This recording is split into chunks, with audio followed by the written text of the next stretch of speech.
Hello, Graham Vincent, violin maker. You may have seen my last video, which was about an octave violin that I made. I'm doing another one. I've made the body for it, which is out this lovely figured ash. It's already looking and sounding great. I think I mentioned that before, didn't I? What I was going to do on this video, it's only a very short video, was just actually have a quick look at the scroll. So I did, the last one was a carving, and I've done a couple of other carvings. So the lady who's ordered this one wanted a carving as well. She used to have a horse. So guess what the scroll's going to be? I think you're there already, aren't you? And I tell you what, it's more tricky than I would have thought. So I've been looking loads of source material. I sent her a sketch. She actually is obviously quite a good artist as well. She did a sort of a sketch, which is a bit of just a slight change on the one I did. And this is the one that I sent her, that picture. And basically what we've settled on is effectively pretty much like this, although with a slightly more pronounced supraorbital ridge than I had on my original one. But with the horse's head actually sort of kicking out a little bit more. That's kind of rather straight up and down, so we're actually swinging the head out a little bit. So that's the shape. That's the shape I've got to start the carving with. So we'll see how it goes, really, shall we? Yeah, it's not. I mean, I'm not a massively experienced carver. I've done some, obviously, as you know. So I will be probably taking it quite slowly. I think that's going to be the approach on this one. It's quite difficult because horses' heads, I mean, well, horses' heads are easy enough, but the neck is very, very oval and deep front to back, which isn't exactly what's normally going on at this point. This is kind of slightly over square, so to speak. So actually creating something which looks like a horse's head going onto a horse's neck rather than the horse's head stuck on something completely different is going to be interesting. I'll do what I can and we'll go from there. So that's the template that I did. I mean, you can sort of see that I've actually made the head slightly larger, and you can also see that I've swung it out. Oop, where are we? Swung it out quite a bit. I do love doing this sort of carving, but you know what I have come to realise is I haven't been charging enough for it, because it does take up significantly more time than just doing a scroll. So although I think I will continue to offer this as an option, I'm going to have to increase what I charge over and above the standard one massively, because I've just been putting a few £100 on for it, but I think I need to add like another 1,000 or something for the carving, because there's days of research. It isn't just like, 10 minutes.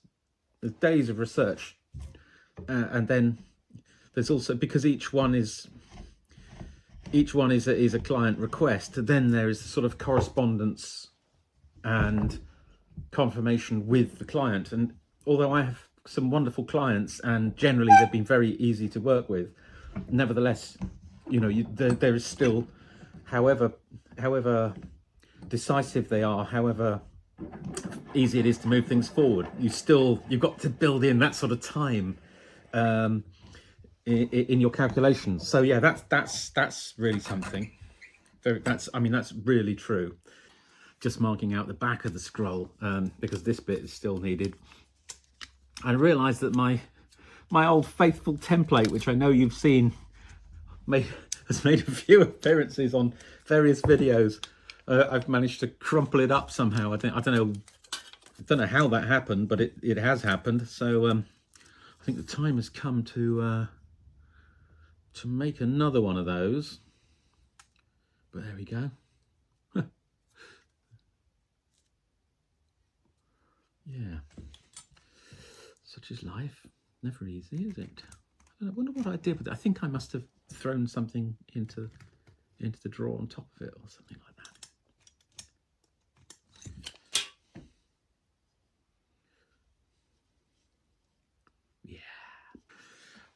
One thing, I haven't done it yet, but I will do it, is I've just bought myself a really old GoPro. It's the GoPro, the GoPro Hero 4 Black Edition. So it's the first one they did that will do 4K handsomely, but it will only do, because generally I do these videos at 1030 DP, or whatever they call it, HD, whatever, and 30 frames a second. But in order to, the best I can manage on both of the devices is actually I'm going to have to move to HD on here, because it'll go down to 24 frames a second on the iPhone, but it won't go down to 24 frames a second on HD.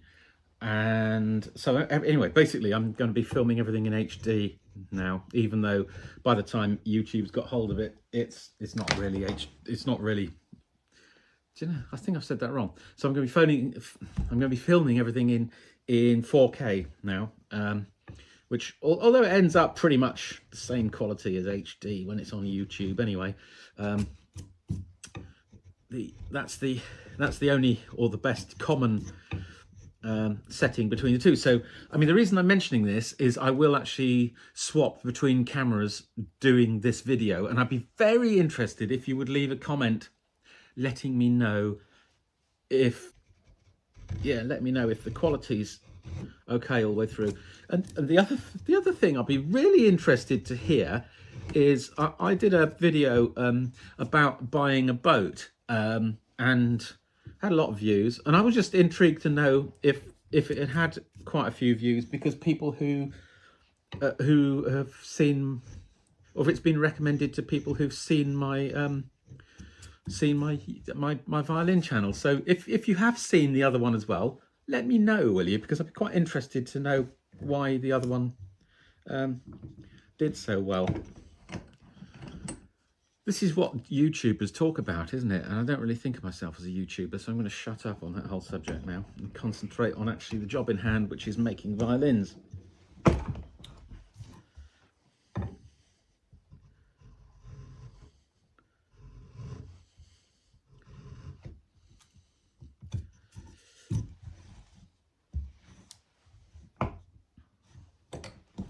We've got figured ash, but because ash has quite an open grain, I've suggested that we have a figured maple neck, because it's a much smoother feel kind of under the hands, so it's nicer in that respect. So but the reason I mention that, I'm actually rather pleased. I don't know if you can see it from here. You probably can't see it very well here. Yes, you get the idea. They are actually going to sit together. They're going to go together really nicely, which is good. Quite a relief, I would say.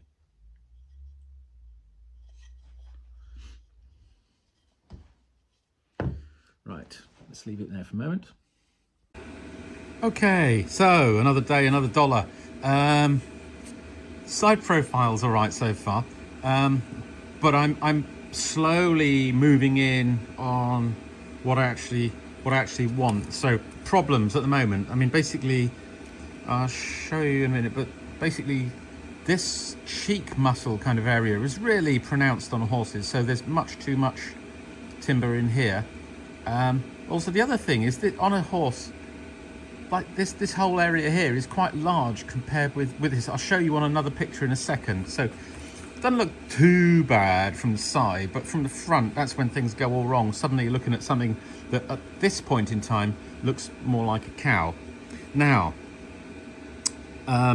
this is the reason why I'm not putting in the eyes and I'm not carving the nostrils in yet. At the moment, those are just pencil, because I'm pretty sure that those things will be moving position and moving in and so on. So that gives me the option of changing it. I mean, honestly, it's a slightly comical creature at the moment, but you can see there's the beginnings of horsiness there.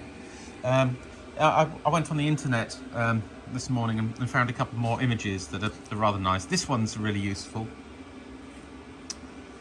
So what we got here, basically, if you were a cross section through there, the horse's head, it's really kind of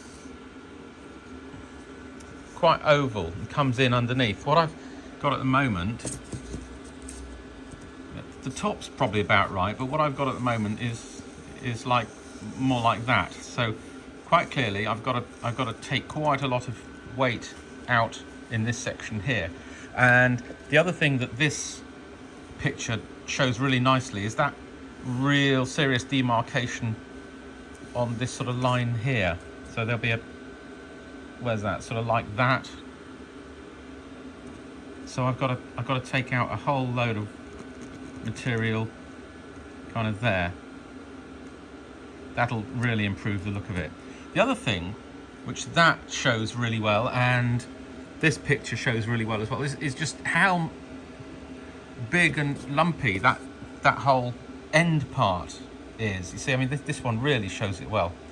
So big muscle there, this sort of oval, and then this extra bit on the end. So although this is too wide side to side, I mustn't take any more weight out of the bottom or the top of that. So as well as taking quite a bit of, I will also be taking a bit out of here as well. Then I'm going back to the actual photos of the horse. That's the actual character, you know, the subject of this one. And again, you see that there's sort of this comes up under that muscle. Then there's a sort of a bit, but there's a real bit that goes in there. So, and that's, where is that? That's just kind of at the end of the mouth. Yeah, at the end of the mouth. Same on that one. So for example, if I mean, I've just put that in roughly, but so that would come in there, wouldn't it? So on this one it would be like that. Eye position is totally wrong. Another reason why I'm not carving eyes in yet. But it's getting there. Then the attitude of the ear is about right. I haven't really addressed ears yet, but what seems to be fairly uniformly the case is that the back of the ear is a simple sort of curve, and then the front of the ear is more like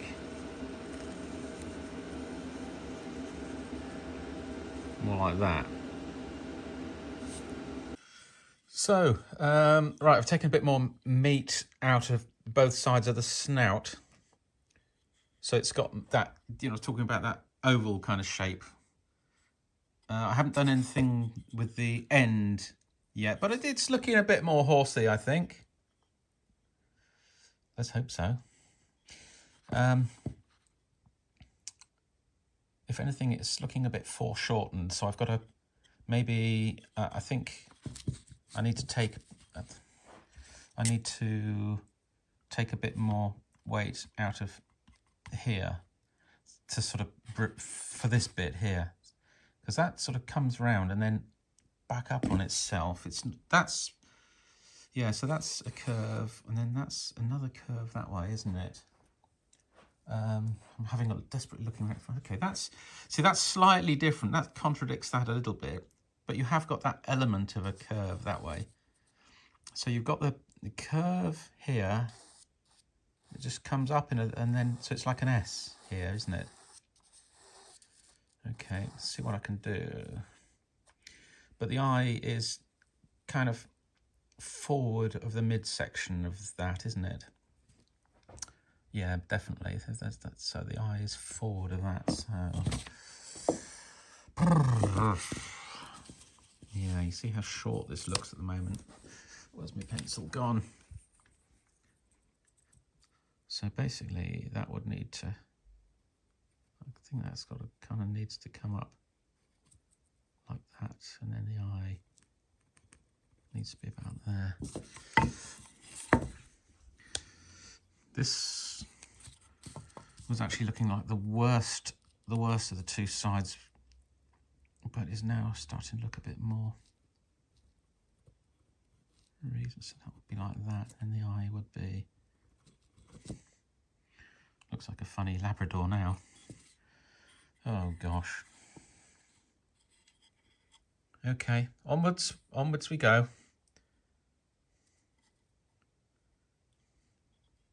There are bits of it that are quite horsey.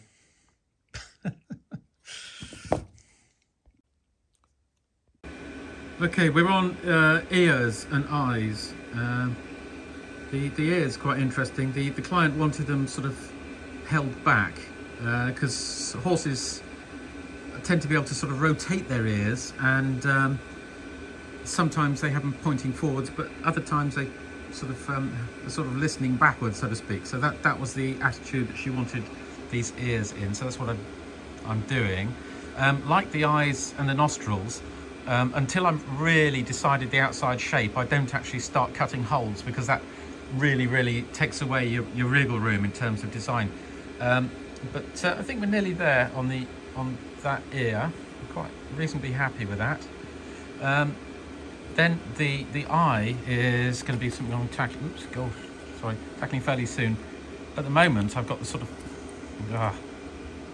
the slope of the eye outwards. It's not. It's this ridge here is kind of almost the most outer, most prominent bit, and then the rest of it sort of slopes back inwards underneath it. So that'll massively improve the look of the sort of the horse's face. When I do that, it looks a bit weird at the moment, but it's we're getting there. On we go. Okay, I think we're pretty much there. Gotta remember, it's quite a small carving if you look at the size of my hand. Yeah, I'm happy with that. Right, on with the rest of the fiddle. So I think I'm going to make myself another cup of tea and then crack on with things. Anyway, I think I'll call it a day on this particular video. So I hope you enjoyed that. Look after yourselves. Cheers, folks. Bye.